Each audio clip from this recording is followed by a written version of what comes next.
2014ஆம் ஆண்டு ஜெயலலிதா அவர்களுடைய பிரச்சாரத்தை அவங்க எங்க தொடங்கினாங்கன்னா காஞ்சிபுரத்தில் தான் தொடங்கினாங்க. அந்த தேர்தல் அவங்க பெற்ற வெற்றிங்கிறது ஒரு மெகா வெற்றி. கிட்டத்தட்ட 37 சீட் அடிச்சாங்க. கரெக்டா? தமிழ்நாட்டில் 37 சீட்டுகளை வென்றாங்க.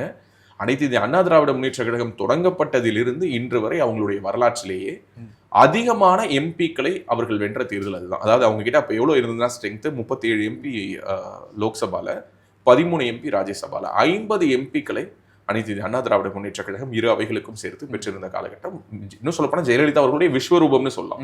ஸ்ட்ரைட்டா சேலஞ்ச் பண்ணாங்க, மோடியா லேடியான்னாங்க. ஸோ ஒட்டுமொத்த தேசமும் வேறொரு திசை நோக்கி திரும்பி பாரத பிரதமராக மோடி அவர்களை முதல் தடவை தேர்ந்தெடுக்குது. ஆனா தமிழ்நாட்டில் அந்த ஜெயலலிதா அப்படிங்கிற ஒரு ஆளுமைக்கு முன்னாடி அந்த ஒட்டுமொத்த தேர்தல் பிரச்சாரத்துல எந்த கட்சியுமே, நான் சொல்றது பாரதிய ஜனதா கட்சி மட்டும் இல்ல, திமுக யாருமே எங்க இருக்காங்கன்னே தெரியாம, சொல்ல போனா திமுகவுக்கு 0. 2014ஆம் ஆண்டு மக்களவை தேர்தலில் 0.